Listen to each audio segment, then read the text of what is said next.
UP के नोएडा शहर में सेक्टर 63 में हाल में ही एक बहुत बड़ा हंगामा हुआ है और उस हंगामे में कुछ कंपनियों के कर्मचारियों ने हड़ताल की और हड़ताल करते हुए वो रोड पर आ गए और रोड पर आके उन्होंने हड़ताल को कैसे पेश किया वो मैं आज आपको बताता हूं। उन्होंने हड़ताल में काफी गाड़ियों में आग लगा दी। उन्होंने हड़ताल में जिस कंपनी में वो वर्क कर रहे थे उस कंपनी में तोड़फोड़ मचा दी। और हड़ताल का रीजन क्या था? उनकी कुछ मांगे थी, मांगे उनकी वेतन को लेके थी, कुछ सुविधाओं को लेके थी। हमने उनकी मांगों को जायज माना, पर उसके बदले में उन्होंने हड़ताल का जो तरीका था वो किसी को समझ नहीं आया, क्योंकि उसमें कुछ कारें जल गईं, रोड पर अफरा तफरी मच गई। कंपनी, जिस कंपनी से वो उनके घर में दाल रोटी जा रही थी, उसी को ही उन्होंने अपना निशाना बना लिया और तोड़फोड़ मचा दी। ऐसी जब घटनाएं होती हैं तो पूरे भारत पर क्या असर पड़ता है?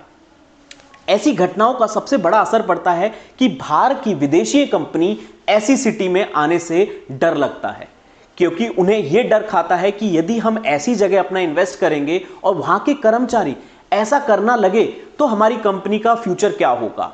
और इसका सबसे बड़ा नुकसान उस सिटी का होता है, उस स्टेट का होता है और कंट्री का होता है, क्योंकि उस सिटी में जो जितने बड़े रोजगार आने वाले थे वो रोजगार आने के लिए प्रतिबंध हो जाते हैं, क्योंकि कोई भी इन्वेस्टर ऐसी जगह अपनी कंपनी नहीं लगाना चाहता जहां पर आगजनी हो रही हो।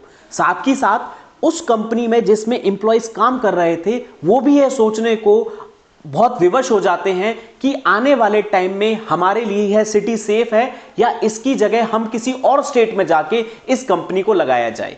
उनके आसपास की जितनी कंपनी होती हैं वो भी इस चीज से प्रभावित हो जाती हैं।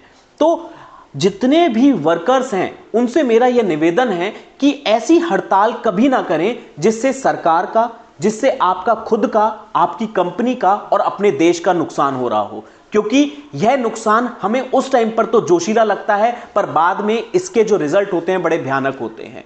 जैसे कि जिन लोगों ने उस कार में आग लगाई होगी उनका आने वाला फ्यूचर बहुत ज्यादा पुलिस कोर्ट कचहरी में बीतने वाला है, वो अपनी प्रॉपर जॉब भी नहीं कर पाएंगे।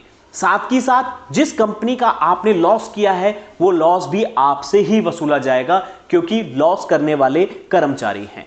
यदि आपको हड़ताल करनी है तो उसके तरीके होते हैं। यदि कभी जापान में कभी उनके कर्मचारियों को, विदेशों में जापान में उनके कर्मचारियों को हड़ताल करनी होती है तो वो अलग तरीके से हड़ताल करते हैं।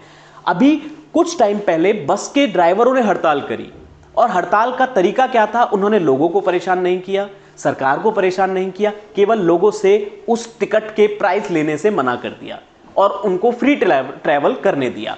तो साथ ही साथ उनको, कंपनी को यदि नुकसान हुआ तो एक दिन का हुआ, केवल सिंगल डे का नुकसान, और किसी भारी लोग को किसी को नुकसान नहीं हुआ। साथ ही साथ ऐसे ही एक जूते की फैक्ट्री ने हड़ताल की। उस हड़ताल में उन्होंने क्या किया? अपने बाएं पैर का जूता बनाना स्टार्ट कर दिया, दाएं पैर का नहीं बनाया।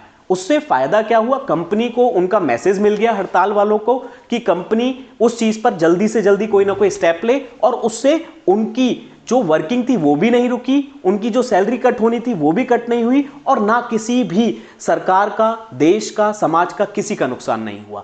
हमारे तरीके अच्छे होने चाहिए। हड़ताल यदि आपको करनी है, आपका राइट है और आपको बनता भी है, बट उसका करने का तरीका आप यदि अच्छा रखेंगे तो उसका बेनिफिट आपके देश को भी मिलेगा, आप जिस स्टेट में रहते हैं उस स्टेट को भी मिलेगा, उस सिटी को भी मिलेगा, और ये चीजें बहुत फायदेमंद रहती हैं। तो कभी भी आगे ऐसी हड़ताल में अपने देश का नुकसान ना होने दें, हमारी आपसे यही आग्रह है। Thanks all of you.